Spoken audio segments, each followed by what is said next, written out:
kaunuhu aliman, keadaan Allah Ta'ala yang mengetahui. Keadaan Allah Ta'ala yang mengetahui. Adalah Allah Ta'ala itu Tuhan yang maha mengetahui, dan tentu tidak keadaan Allah Ta'ala yang jahil ataupun yang seumpama dengan jahil. Kita dah bahaskan dulu di dalam bab yang sebelum ini yang bersangkut paut dengan sifat ma'ani, iaitu sifat ilmu Allah Ta'ala. Tengok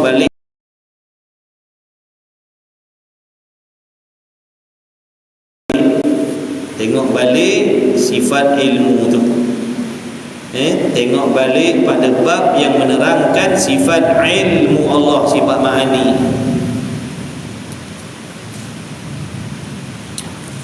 Ilmu adalah sifat kamalat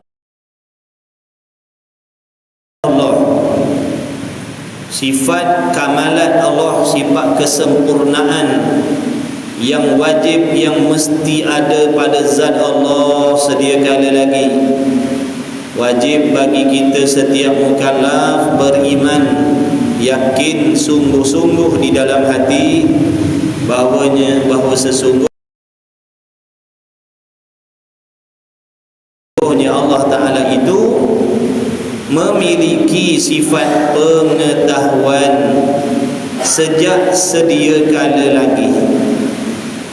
Sejak sedia kala lagi Allah Subhanahu wa Ta'ala telah mengetahui segala sesuatu, sama ada perkara yang bersangkut paut dengan sesuatu yang wajib, contohnya mengenai hakikat dirinya sendiri, zat Allah, ataupun perkara yang bersangkut paut dengan segala sifat-sifat kesempurnaannya. Begitu juga sedia kala lagi Allah telah pun mengetahui tentang segala perkara yang mustahil. Demikian juga sedia kala lagi Allah telah mengetahui tentang segala perkara yang bersangkut paut dengan makhluk, ataupun dengan perkara yang harus, ataupun tentang perkara yang mungkin, ataupun tentang perkara yang baharu. Jadi segala-galanya itu telah ada di dalam pengetahuan Allah sejak sedia kala lagi. Itu ilmu Allah, meliputi segala-galanya di dalam pengetahuan Allah. Maha suci ilmu Allah daripada jahil, maha suci ilmu Allah daripada syak, daripada waham, daripada zon.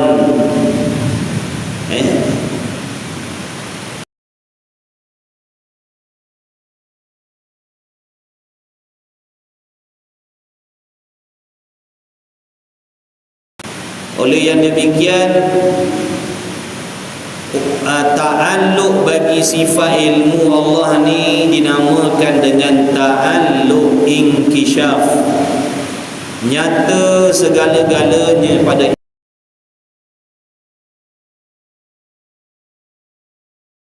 ilmu Allah, terbuka segala-galanya pada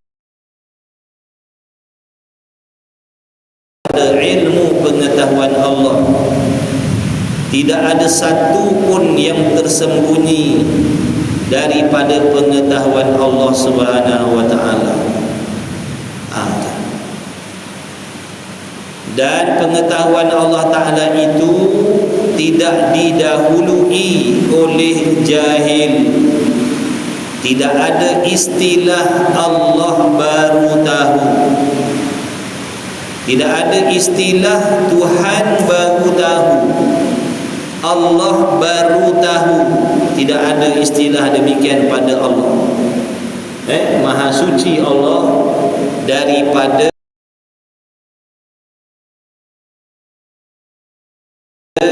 jahil. yang seumpama jahil.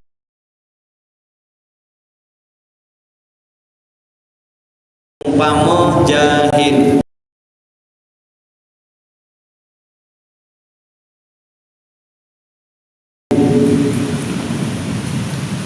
Itu dia. Itu ilmu Allah, itu sifat ilmu, sifat ma'ani. Sekarang kita membahaskan sifat maknawiyah, bukan sifat maknawiyah, bukan sifat pengetahuan Allah. Tiap-tiap satu Allah yang menurunkan daripada langit ke dunia ni.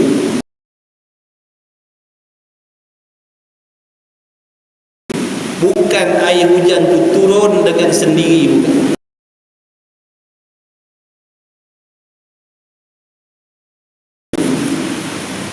Bukankah Allah yang menggerakkan sesuatu?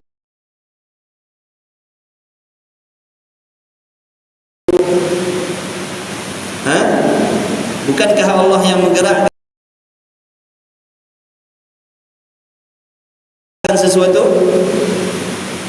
Siapa yang menggerakkan air hujan daripada atas ke bawah? Setiap rintik hujan itu ditadbir oleh Allah. Itulah maha hebatnya Allah, maha kuasanya Allah, maha hebatnya Allah, maha kuasanya Allah, maha mengetahuinya Allah, maha sempurnanya Allah Subhanahu wa ta'ala.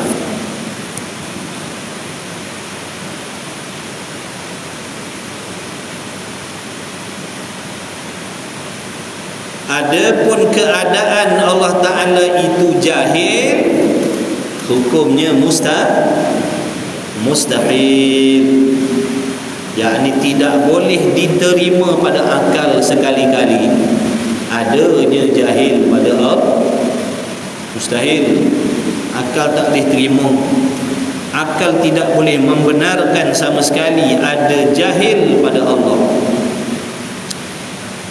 Baik, dan keadaan itu yang dimaksudkan dengan keadaan itu sifat maknawiyah. Dan keadaan itu yang dimaksudkan, yang dikehendaki dengan keadaan, itulah yang dimaksudkan, yang dikehendaki dengan sifat maknawiyah, perkataan keadaan itu. Dan keadaan itu, yakni sifat maknawiyah itu, ialah sifat maknawiyah ataupun keadaan, sifat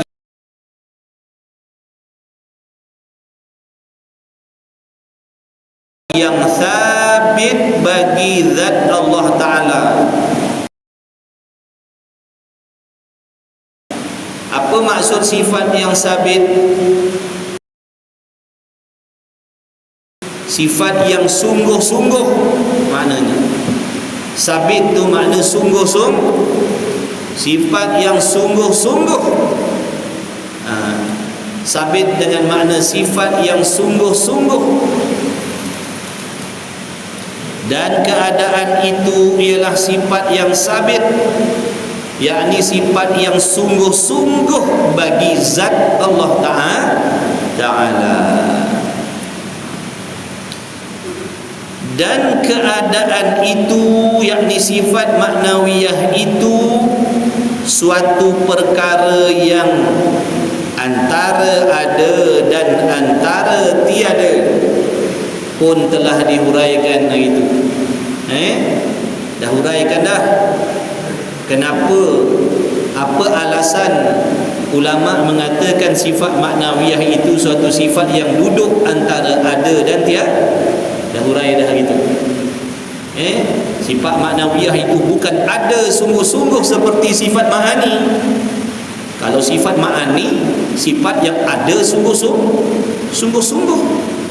Diri sifat ma'ani itu ada betul-betul, ada sungguh-sungguh. Sebab tu dipanggil sifat ma'ani. Adapun di sini bukan ma'ani, ini maknawiyah. Sifat maknawiyah ni suatu sifat yang sungguh-sungguh, bukan ada. Jangan keliru. Kita dah buat contoh beberapa kali tu, sifat nipis dan sifat putih tu. Sifat putih sifat yang ada sungguh-sungguh. Sifat nipis sifat yang tiada tetapi sungguh. Sebab tu contoh yang kita bagi tu bukan main-main, bukan suka-suka, bukan seronok-seronok. Bukan seronok-seronok tu. Contoh putih pada kertas, nipis pada kertas, bukan main-main. Faham situ, faham sini. Tak faham situ, tak faham lah kat sini. Jadi sifat maknawiyah ni, kalau orang tanya ada sungguh-sungguh ke tidak, jawabnya sifat maknawiyah ni bukan ada sungguh-sungguh. Dia cuma sifat yang sungguh-sungguh pada Allah. Samalah seperti sifat salbiyah. Sifat salbiyah ni qidam, baqa, mukhalafatuhu ta'ala lil hawadith, qiyamuhu bin nafsih wa daniyah. Semua sifat salbiyah tu bukan ada sungguh-sungguh dah. Sifat salbiyah tiada. Tetapi salbiyah itu sifat yang sungguh pada Allah. Sungguh Allah bersifat sedia kala. Sungguh Allah Ta'ala bersifat dengan kekal selama-lamanya. Sungguh Allah Ta'ala bersifat dengan satu. Sungguh Allah Ta'ala bersifat dengan berdiri dengan sendiri, qiyamu binafsih. Sungguh Allah Ta'ala itu mukhalafah, tidak serupa dengan sesuatu.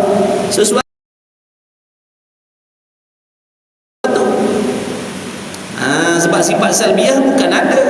Sifat salbiyah sungguh-sungguh. Amrun i'tibari, suatu sifat yang akal kita menghukumkan sungguh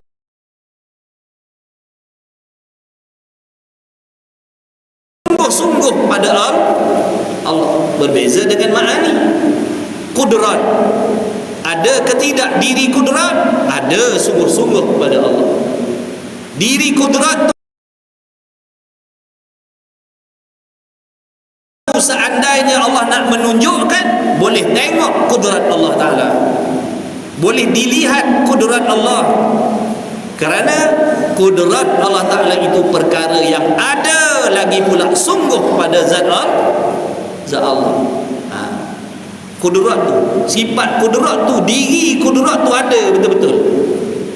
Ada betul-betul. Maknanya kalau Allah nak tunjuk, boleh tengok. Sebab benda ada. Tak sama dengan sifat qidam. Qidam artinya sedia kala. Sedia kala tu nak tengok tak boleh.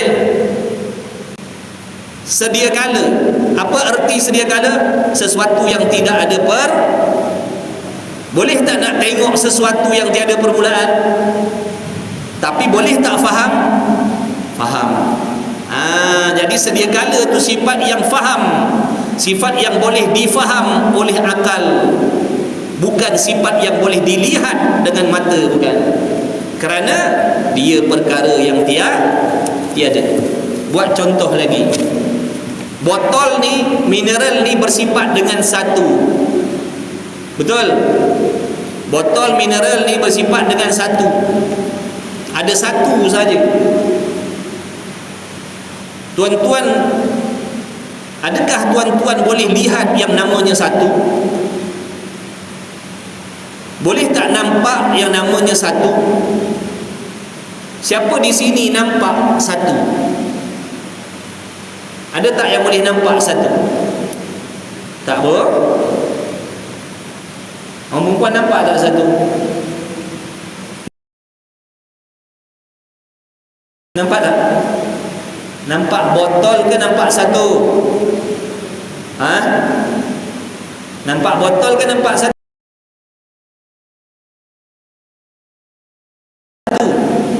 Ini penting tuan-tuan, bukan tanya nak main-main. Bukan nak tanya main-main.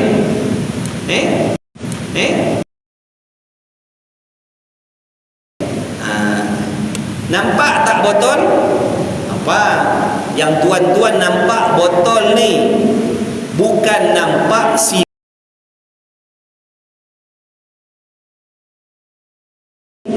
bukan nampak bukan nampak sihu. Ya ke tidak? Anggur pun tidak.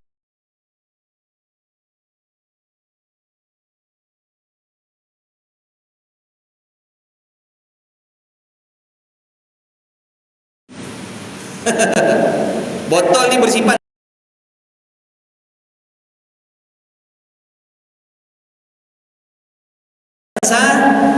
satu. Okey, tadi dah tanya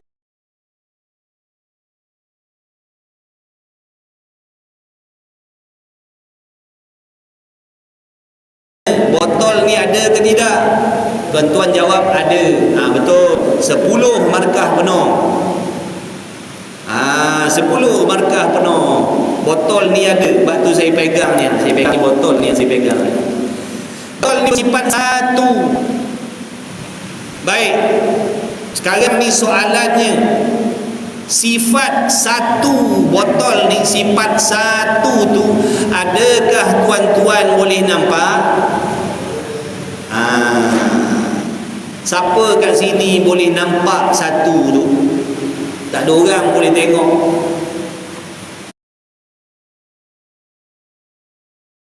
Tak ada orang boleh tengok satu.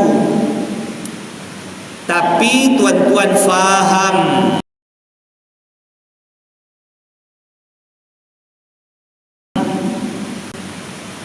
bila sebut satu, akal kita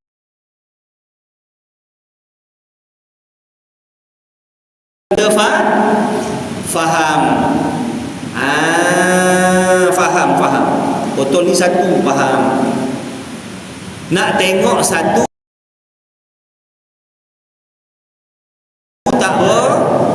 tak boleh. Nak tengok satu tak boleh. Tak nampak. Nak pegang satu tak boleh. Saya pegang satu ke pegang botol? Pegang botol, bukan pegang satu.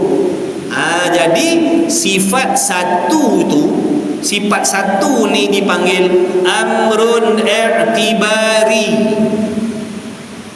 Sesuatu perkara yang hanya difaham oleh akal. Tulis. Jangan malas. Nanti tanya lagi tak dapat.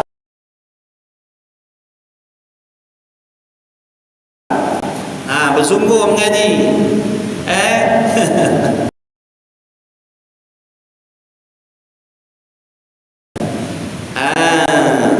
Sifat satu ni dipanggil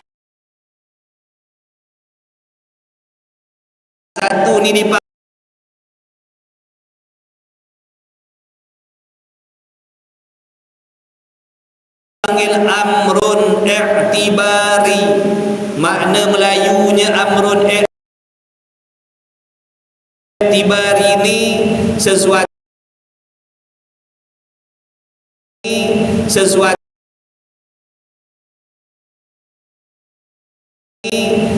pilih oleh Allah. Tiba-tiba kita yang tak berapa nak sihat, sakit pinggang,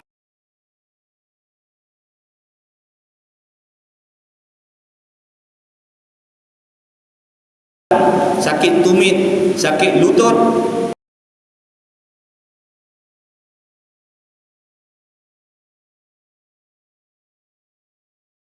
sengal sini, sengal situ. Allah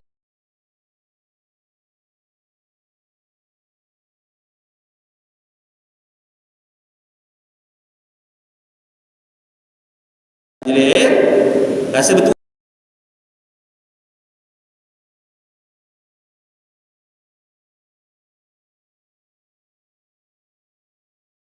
Betul ke tidak? Tak ada rasa betul.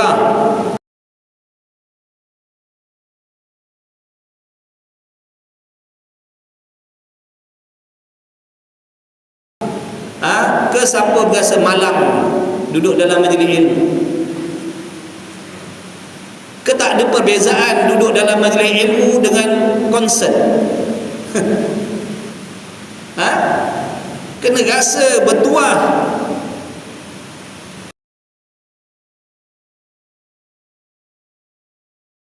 Kalian semua ni tetamu Allah.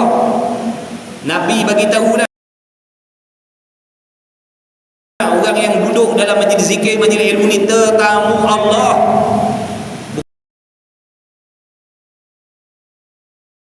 Bukan main-main. Siapa sini pernah jadi tetamu raja? Seorang pun tak pernah. Tapi kita malam ni jadi tetamu Allah.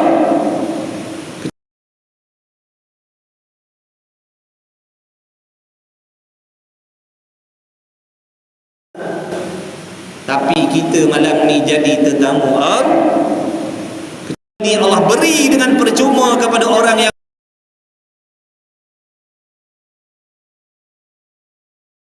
duduk di dalam majlis ilmu.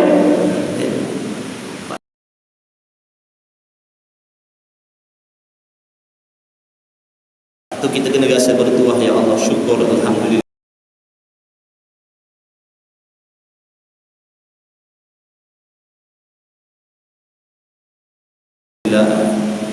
Mudah-mudahan kau sering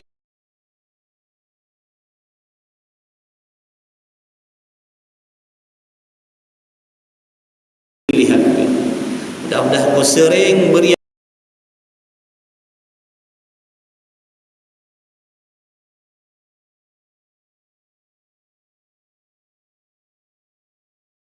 duduk dalam majlis ilmu. Tak faham tu bukan urusan kita, tuan-tuan. Urusan kita belajar bersungguh-sungguh, betulkan niat mengaji kerana Allah. Pandai tak pandai, faham tak faham, itu bukan urusan kita. Allah tuntut ke atas diri kita menuntut ilmu, berusaha menuntut ilmu. Adapun pandai dan tidak, itu bukan urusan kita.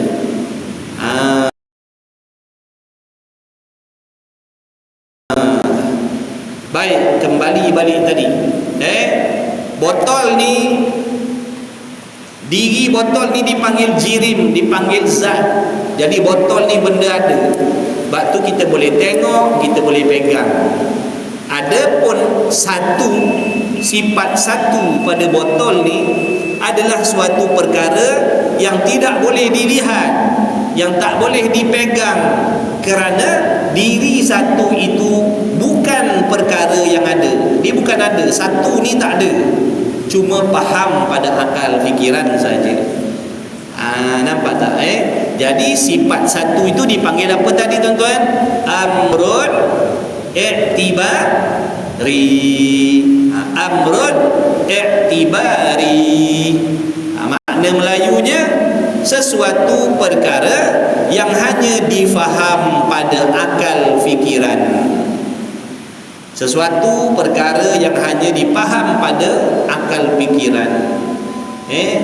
Bukan sesuatu perkara yang ada.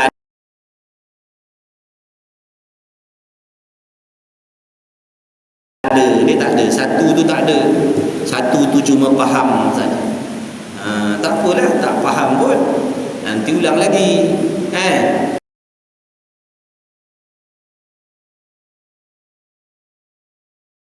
Nanti ulang lagi, insya-Allah. Mengaji ni, tuan-tuan, tak pandai, tak faham pun Allah kasih. Belajar agama ni punya istimewanya, tak faham, tak pandai, Allah tetap bagi pahala, diampunkan dosa, diredai oleh Allah. Tak rasa bertuah lagi. Sebab tu belajar, betulkan niat, belajar kerana Allah, belajar. Kalau faham, pandai tu kira bonus lah. Alhamdulillah. Tak faham pun tak apa. Tapi usaha faham, usaha nakkan faham tu. Tak faham tak apa, jangan kecil hati. Jangan down. Jangan down sebab tak faham.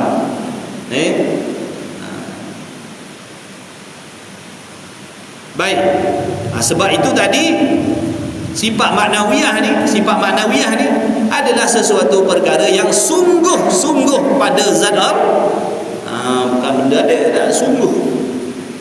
Sungguh. Tidak seperti sifat ma'ani. Waktu tauhid ni kena banyak mengaji, tuan-tuan. Kitab tauhid ni kena banyak mengaji, kena selalu mengaji, kena selalu ikut. Sebab tauhid ni kira macam berat sikitlah. Berat pada pihak mana? Berat pada pihak dia nak kena fikir banyak. Tu dia tak sama macam fiqh. Fiqh ni dengan santai-santai kita boleh dengar kan. Rukun sembahyang ada 13. Yang pertamanya niat. Kita dengar santai-santai, tak ada nak mikir sangat. Tapi tauhid ni, ni nak kena guna ni. Bab tu jangan main-main. Bab tu tauhid ni kena ngaji banyak. Jangan rasa cukup dengan satu kelas tauhid, kena banyak kelas tauhid. Benda susah bila seringkali insya-Allah dicepatlah. Dicepat insya-Allah. Jangan kata aku tak boleh pandai, jangan kata saya tak boleh faham. Itu semua tipu daya. Itu semua permainan nafsu yang nak melemahkan semangat kita belajar. Allah Ta'ala Maha Kuasa memberi faham pada sesiapa yang dia kehendak, walaupun umurnya dah 200 tahun. Betul ke tidak? Sebab tu jangan putus asa dengan rahmat Allah. Yakin Allah akan bagi faham pada aku, insya-Allah.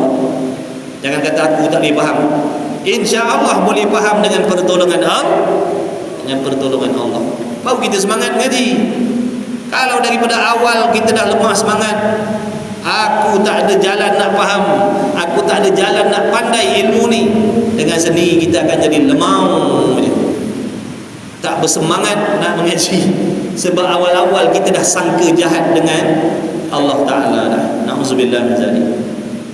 Bahawa siapa yang insya-Allah aku boleh faham, dia akan seronok, dia akan semangat. Tapi kalau daripada awal aku ni tak ada harapan nak faham ilmu ni, dia akan memberi kesan kepada usaha kita. Kita tak akan bersungguh, tuan-tuan. Kita jadi lemah sebab kita dah set aku takkan faham. Betul? Kalau kita lumba lari,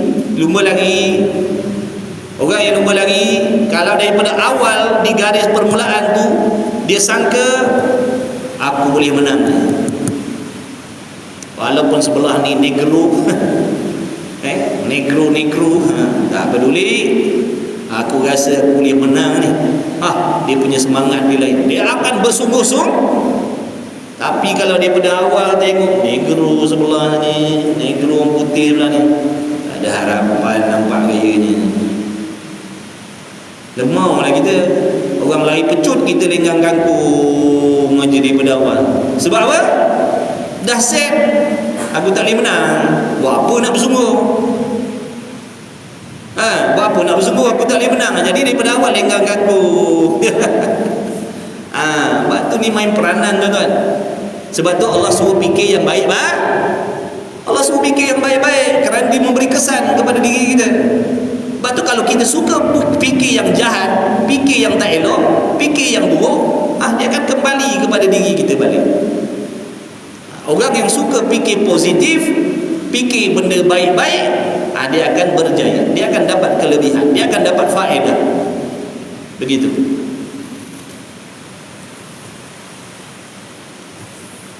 Dan keadaan itu, yakni sifat maknawiyah itu, suatu perkara yang antara ada dan antara tiada, yang melazim dan melekat ia keadaan ataupun sifat maknawiyah akan sifat ilmu di zat Allah Ta'ala.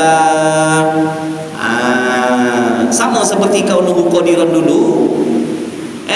Sama seperti kaunuhu qadiran dulu perbahasannya. Sama seperti kaunuhu muridan dulu. Sama je. Sifat maknawiyah sama je. Satu sifat yang menengahi antara ada dan tiada. Maknanya kalau maknawiyah itu tak ada, kalau tiada sifat maknawiyah, membawa kepada Allah tidak bersifat dengan qudrat. Kalau tidak ada ma'nawiyah, membawa kepada Allah tidak ada sifat iradah. Di sini pula malam ni, kalau tidak ada ma'nawiyah, membawa kepada Allah tidak ada sifat ilmu. Begitu. Kerana fungsi dia dulu awal lagi, ingat balik fungsi dia apa? Ma'nawiyah ni nak melekatkan sifat ma'ani pada zat Allah, nak membolehkan adanya ma'ani pada Allah. Jadi kalau tak ada ma'nawiyah, tak adalah yang membolehkan ada kudrat pada Allah, tak adalah yang membolehkan iradat ada pada Allah, tidak adalah yang membolehkan adanya iradat pada Allah, ilmu pada Allah. Itulah. Jadi suatu sifat yang melazim dan melekat ia akan sifat ilmu di zat Allah Ta'ala. Dan dalil atas demikian itu, bukti yang menunjukkan di atas bahawa sesungguhnya Allah Ta'ala itu wajib memiliki sifat ma'nawiyah. Dalilnya seperti dalil kaunuhu qadiran. Buktinya sama seperti bukti kaunuhu qadiran dulu. Kiaslah pada kaunuhu aliman ini. Kiaslah makna padankanlah, suaikanlah dengan masalah kaunuhu aliman ni. Sama je, cuma tukar nama sifat tadi tu. Daripada qadiran, sekarang ni tukar kepada aliman. Tukar. Baik, kita buat dalilnya. Jikalau tidak ada pada zat Allah Ta'ala, seandainya tidak ada pada zat Allah Ta'ala sifat maknawiyah, kalau tidak ada suatu keadaan yang melekatkan sifat ilmu pada Allah Ta'ala, nescaya membawa kepada Allah Ta'ala tidak bersifat dengan ilmu, dengan makna Allah bersifat jahil. Seandainya tidak ada keadaan yang melekatkan ilmu di Allah Ta'ala, membawa kepada Allah bersifat dengan jahil, situ pun akal kita dah tolak dah. Mana boleh ada jahil pada Allah. Baik, kita teruskan lagi. Kalau nak panjangkan lagi dalil aklinya, apa yang jadi kalau ada sifat jahil pada Allah? Seandainya Allah Ta'ala itu bersifat dengan jahil, tak tahu, tak pandai, sudah tentu Allah tidak akan menentukan sesuatu. Kalau Allah tidak bersifat dengan mengetahui, dengan makna Allah Ta'ala itu bersifat dengan jahil, tak tahu apa-apa, nescaya Allah tidak akan menentukan sesuatu. Nescaya Allah tidak akan mengkehendaki sesuatu kalau dia jahil. Ini nisbah kepada akal kita fikir. Datangnya kehendak itu daripada pengetahuan. Ini nisbah akal kita fikir. Bukan bermaksud sifat Allah tu ada dulu dan kemudian. Baik-baik. Hakikatnya segala sifat Allah tidak ada dulu dan kemudian. Sifat ilmu pun sedia kala, sifat kehendak pun sedia kala. Cuma pada akal kita fikir, kalau tidak ada ilmu pada Allah, Allah tidak akan menentukan sesuatu. Apa akan jadi kalau Allah tidak menentukan sesuatu? Bolehkah wujudnya alam ini kalau Allah tidak mengkehendaki, mengadakan, menjadikan alam ni? Boleh ada tak alam ni? Mustahil akan ada alam. Tiba-tiba kita tengok, kita saksikan dengan mata kepala kita sendiri, alam ni wujud, alam ni ada. Yang mana alam ni, kewujudan alam yang kita saksikan ini merupakan dalil, bukti bahawa sesungguhnya Allah Ta'ala itu mengkehendaki, menentukan adanya alam ini menjadi bukti Allah Ta'ala itu memiliki kehendak. Adanya alam ini menjadi dalil Allah Ta'ala itu memiliki ilmu. Adanya alam ini menjadi dalil bahawa Allah Ta'ala itu bersifat dengan maha kuasa. Itu dalil dia. Habis. Macam tu je lah dalil dia. Jadi batu Musa dia kata, dan dalil atas demikian itu seperti dalil kaunuhu qadiran, sama macam dulu. Kias sikit-sikit. Wallahu a'lam. Belum habis lagi. Sambung lagi. 8.45 itu nanti. Kan sekarang maghrib awal, sudah awal kuliah awal. Tadi 7.45 tadi. Huraian sifat yang ke-17 daripada 20.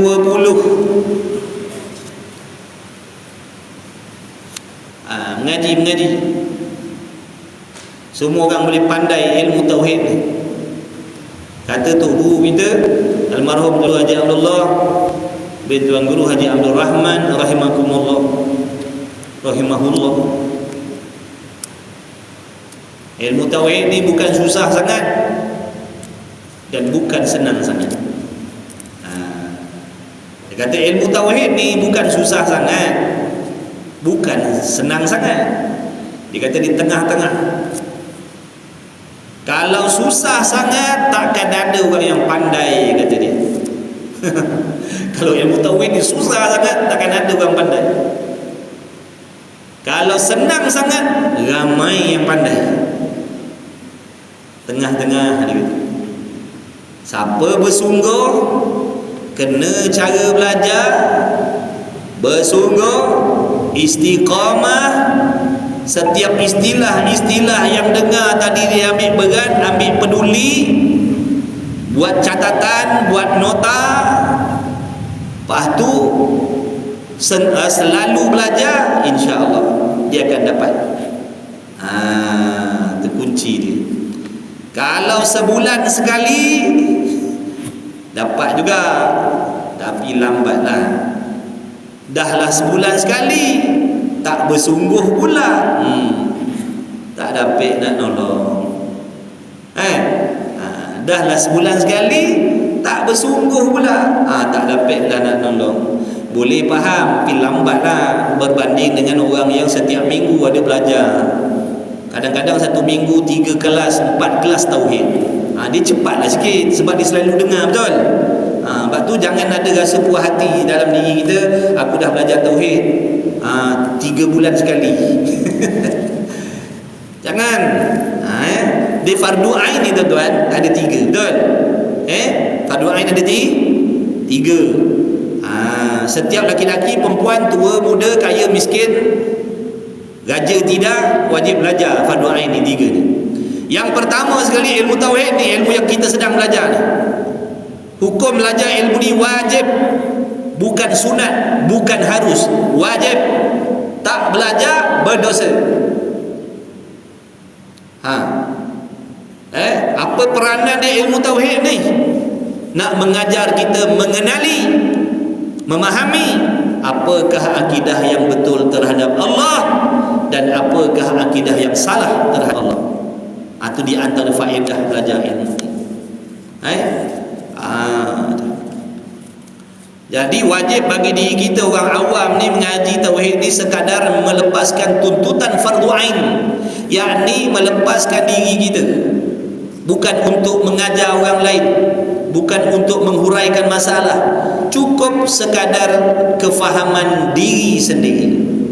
Dengan makna seandainya ada datang fahaman-fahaman yang sesat, bisikan-bisikan syaitan dalam hati yang nak merosakkan akidah, kita boleh tolak, kita boleh tepis dengan kefahaman yang kita dah belajar. Cukup sekadar itu. Ini tuntutan fardu ain dari segi ilmu tauhid. Bukan sampai boleh mengajar. Kalau sampai boleh mengajar tu fardu kifayah. Fardu ain untuk kita dengar selalu nanti faham. Tak semua benda yang kita faham kita boleh ceritakan pada orang, betul? Jadi fardu ain itu kita faham aja. Tengah siang-siang bawang kat dapur, tengah siang-siang sayur kat dapur, datang bisikan setan. Dia kata, Tuhan tak tahu agaknya hari ni kita tak ada lauk. Kita pun tepis, sesungguhnya Allah telah mengetahui segala-galanya. Itu contohlah. Makna dia boleh tolak bisikan-bisikan yang nak mendatangkan syak dalam hati dia terhadap Allah. Sebab dia dah ada pengetahuan tadi. Setan bisik lagi, barangkali Tuhan tak tahu masalah aku hari ini. Setan bisik, kita pun tolak, mustahil. Sesungguhnya Tuhan mengetahui segala-galanya. Tidak ada istilah pada Allah Tuhan baru tahu, Tuhan tak tahu, Tuhan tak reti, Tuhan tak faham. Mustahil. Allah tidak begitu. Kan keselamatan akidah kita dah. Daripada kita termakan, contohnya setan bisik, jangan-jangan Tuhan tak tahu masalah kita ni. Kita pun terima, boleh jadi kot kita jawabnya tu. Habis rosak kita. Jangan main tuan-tuan. Nak jadi kapiak ni, nak jadi kafir ni tuan-tuan, bukan nanti tak percaya terus, bukan nanti tolak terus, tak percaya Tuhan terus jadi kafir dah. Cukup dengan ragu-ragu, rosaklah akidah, murtadlah seorang tu, jadi kafir dah dia. Na'udzubillah. Ni peranan ilmu akidah ni kita nak belajar ni, supaya akidah, pegangan kepercayaan kita pada Allah tu senantiasa dalam bentuk yakin sentiasa, bukan syak, bukan ragu-ragu, bukan waham pada Allah. Ni peranan di ilmu tauhid. Jadi kena mengaji bersungguh, jangan buat main-main. Ilmu yang tuan-tuan sedang belajar ni ilmu yang paling mulia sekali, nak diadukan dengan segala ilmu yang ada dalam agama Islam ni. Ilmu-ilmu yang ada dalam agama Islam ni, ilmu ni ilmu yang terpaling mulia sekali. Kenapa? Ilmu ni membicarakan tentang sesuatu perkara yang sangat mulia, iaitu zat Allah. Satu lagi, kerana ilmu ni menjadi asbab seseorang itu memiliki iman yang betul. Cuba tuan-tuan fikir, sehebat apapun kalau tuan-tuan beribadat, sehebat apapun ibadat yang tuan-tuan lakukan, sembahyangnya, puasanya, hajinya, umrahnya, sedekahnya, dalam keadaan tuan-tuan tidak memiliki akidah yang betul, apa jadi pada amalan tuan-tuan? Adakah Allah terima? Saya jawab, adakah Allah terima ibadat seseorang sebanyak apapun kalau akidahnya salah terhadap Allah? Adakah Allah terima? Allah tak terima tuan-tuan. Sia-sia. Sebab tu jangan main-main. Ada orang pandang yang ini tak penting, tak belajar pun tak apa. Kita jangan tuan-tuan. Sayang ni peluang hidup ni, beribadat betul-betul. Maksudnya jangan beribadat mengikut nafsu. Beribadat ikut ilmu. Kita kena tahu apa perkakas yang mesti ada di dalam sesuatu ibadat tu. Bukan sekadar solat zahirnya, akidahnya tiada, ikhlasnya tiada. Bukan. Kena pastikan setiap amalan yang kita lakukan tu berpandukan, berlandaskan iman yang betul terhadap Allah. Sebesar apapun ibadatnya dan sekecil apapun ibadatnya, pastikan ibadat itu dilakukan berdasarkan akidah yang betul. Kerana Allah tidak akan menerima walaupun ibadah haji yang tidak berdasarkan iman. Allah tak terima haji kita. Allah tak terima haji kita, tuan-tuan. Buatlah setiap tahun, sia-sia. Sebab apa? Ibadat tadi dilakukan dengan iman yang salah. Wal'iyadha billah min dzalik. Tu mengajilah. Ngaji sungguh-sungguh. Bukan nak tunjuk korang. Persiapan mati kita ni kursus lah ni tuan-tuan. Kursus nak masuk kubur ni. Ni bukan kursus nak pergi haji. Ni kursus nak masuk kubur. Tapi orang tak ramai. Kursus haji ramai. Sebab apa? Keluar duit banyak. Khusus haji ramai buat duit banyak keluar. Jadi takut ibadat haji tak sah, maka kita pun belajar bersungguh-sungguh bab haji. Takut nanti pergi haji tak sah, salah buat, sia-sia, rugi duit beribu. Akidah kena bayar tak? Akidah kena bayar ke tidak? Tak kena bayar. Sebab tu orang tak peduli kalau akidah rosak. Sebab tu orang tak peduli kalau akidahnya rosak. Sebab tak pakai modal. Nak rosak lah. Bukan rugi duit pun, tak keluar belanja pun. Sebab tu orang tak peduli nak belajar. Allah Akbar.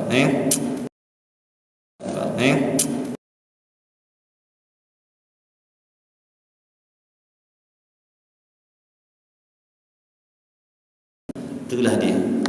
Moga Allah beri kesedaran pada kita semua betapa pentingnya ilmu akidah di dalam ibadat kita. Betapa pentingnya ilmu akidah di dalam ibadat kita. Betapa pentingnya ilmu akidah di dalam ibadat kita. Yang mukallaf, tak peduli siapa dia, kaya ke miskin ke, raja ke tidak ke,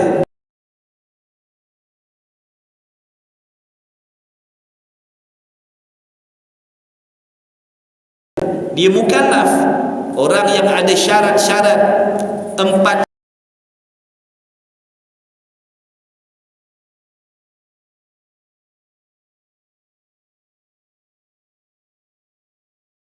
tak tahu pula.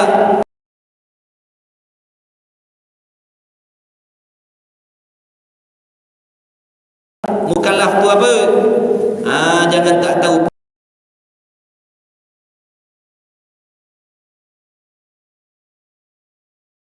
pula mukallaf tu apa. Mukallaf ni bermaksud orang-orang yang dipikulkan hukum Allah ke atas diri dia, yang diberatkan hukum hakam Allah atas diri dia. Orang-orang yang tak boleh terlepas daripada hukum hakam Allah, itu nama mukallaf. Siapa dia? Yang pertama, dia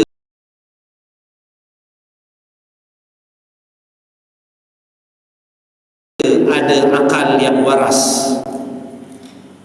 Dia ada akal yang waras. Dia tidak gila. Tak kira bangsanya Melayu, Cina, India. Yang pertama, dia berakal. Yang kedua, syarat mukallaf ni baligh, cukup umur, keluar mani bagi laki-laki, keluar haid bagi perempuan. Yang ketiganya, sampai dakwah agama Islam pada diri dia, sampai dakwah Islam tu pada telinga dia, pada diri dia. Dan syarat yang keempat, dia boleh melihat ataupun dia boleh mendengar. Salah satu. Kalau dia bisu, kalau dia buta, dia boleh mendengar. Kalau dia pekak, dia boleh melihat. Salah satu. Bila berhimpun 4 perkara ini pada seseorang, dia digelarkan mukallaf.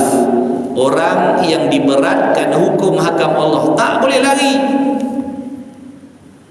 Dia orang kaya, dia buat roket, dia pergi planet Pluto, dia duduk kat planet Pluto, dia tetap mukallaf. Dia tetap diberatkan hukum Allah walaupun dia tak duduk atas bumi. Di planet Pluto tu, dia tetap terikat dengan hukum Allah. Dia tak boleh minum arak di situ, dia tak boleh berjudi di situ, dia tak boleh berzina di situ. Faham tak? Sebab ada fahaman yang sesat, tuan-tuan.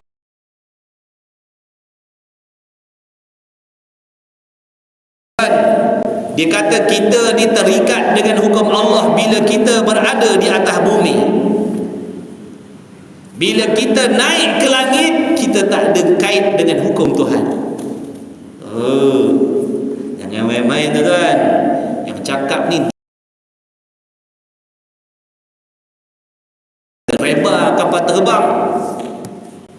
bukan kaling-kaling lah.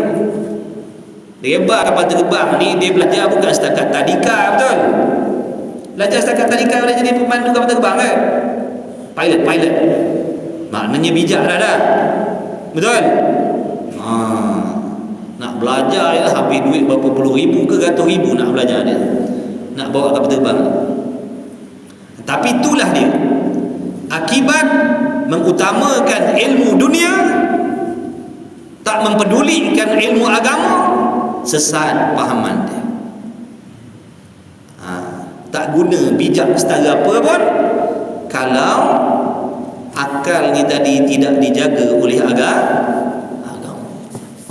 Hati-hati, jangan kita berseronok dengan anak-anak kita yang pandai ilmu akademik tanpa ada ilmu agama. Hati-hati, takut jadi macam tadi tu. Dia bijak, pandai, gaji ratus ribu, puluh ribu, tapi apa faedah kalau akidahnya sesat terhadap Allah? Dia kata kita ni nak kena ikut hukum Tuhan kalau kita duduk atas permukaan muka bumi.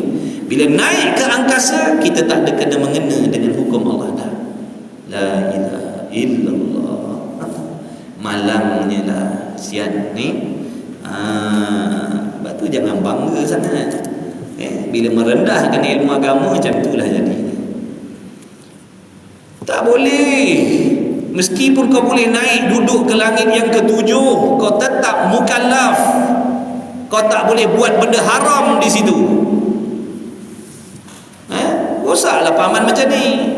Kalau macam tu, andai kata satu masa besok akan datang ni boleh jadi ada teknologi kenderaan yang hebat boleh bawa naik kita ke atas angkasa. Siapa nak berzina pakat naik atas tu. Siapa berasa nak berzina, siapa nak minum arak, siapa nak langgar hukum Allah, berjudi, pergi naik ke atas angkasa. Sebab di situ tidak ada hukum halal haram. Kalau ikut pahaman ni. Innalillahi wa inna ilaihi. Ada juga tak sangka kita terperanjat. Tu kita dengar sendiri tu depan muka kita dia cakap. Tapi malahlah nak bertekak. Kan? Kita diam. Dia kata kita ni ustaz, kita ni nak kena ikut hukum Tuhan ni bila kita berada di atas dunia. Bila kita ni naik di angkasa, kita dah tak perlu ikut hukum Tuhan lagi. Sebab Allah perintahkan agama ni di muka bumi.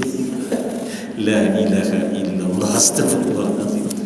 Macam-macam. Orang pandai tuan-tuan, bukan orang bengar. Orang pandai. Cakap orang putih berabuk. Allah. Moga mudah-mudahan dapat hidayah. Amin. Ya Allah. Sian. Baik. Jadi Allah Sayyidina Muhammad wajib pada syarak pula atau tiap-tiap mukallaf mengetahui dia pemandu kapal terbang ke, pemandu kereta kebal ke, dia kena tahu benda ni, serta mengaku di dalam hatinya dengan tentu sungguh sabit dengan mana sungguh-sungguh di zat Allah Ta'ala itu kaunuhu hayyan, yakni wajib setiap laki-laki perempuan beriktikad sesungguhnya Allah Ta'ala itu bersifat dengan sifat maknawiyah. Macam tu pun cukup dah. Macam tu pun cukup dah untuk kita orang awam ni iktikad sesungguhnya Allah Ta'ala bersifat dengan sifat maknawiyah. Cukup dah tu untuk kita orang awam. Jangan kata Allah tidak bersifat dengan sifat maknawiyah. Jangan. Kerana maknawiyah ni sifat kamalat, sifat kesempurnaan Allah. Jangan dinafikan, jangan ditolak. Wajib kita percaya adanya sifat maknawiyah pada zat Allah. Artinya keadaan Allah Ta'ala yang hidup dan tidak keadaan Allah Ta'ala yang mati. Dan iaitu sifat maknawiyah. Jaga domir iaitu tu, tempat rujuk dia, tempat kembali iaitu tu. Dan iaitu sifat maknawiyah, suatu sifat yang antara ada dan antara tiada. Sama seperti huraian yang sebelum ni. Yang sedia di zat Allah Ta'ala. Jadi kalau orang tanya sejak bila Allah Ta'ala memiliki sifat manawiyah, jawabnya telah ada sedia kala lagi pada sedia kala lagi dah ada pada Allah sifat manawiyah tu yang melazim,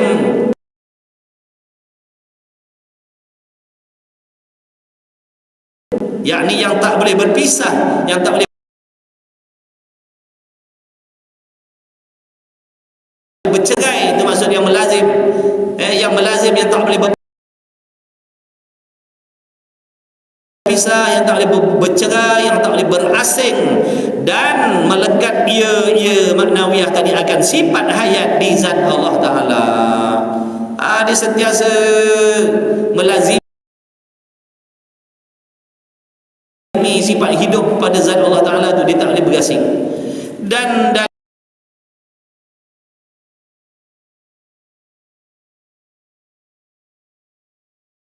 dalil atas demikian dan dalil atas demikian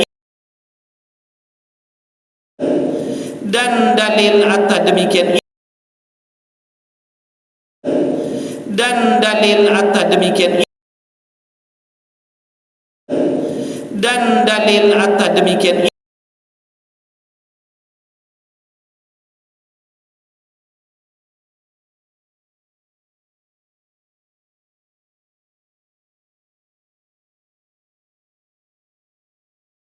jangan pentingkan diri sendiri, kena ada sifat belas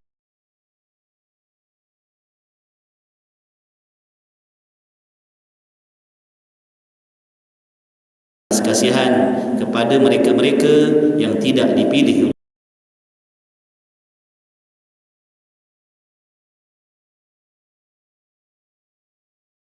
Allah Subhanahu Wa Taala, kerana kita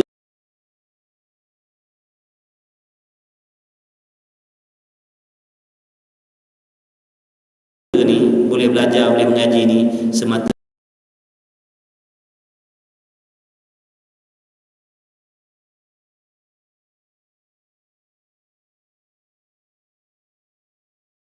tentu lagi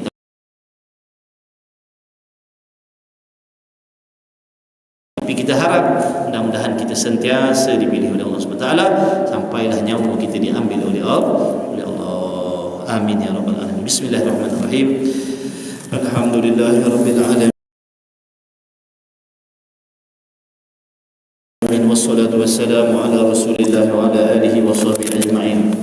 اللهم ربنا انفعنا بما علمتنا، ربنا علمنا الذي ما ينفعنا، ربنا فكر أهلنا وقربات لنا في ديننا مع أهل كل أنثى وذكر. Lancaster to Donetsk to interview the witnesses.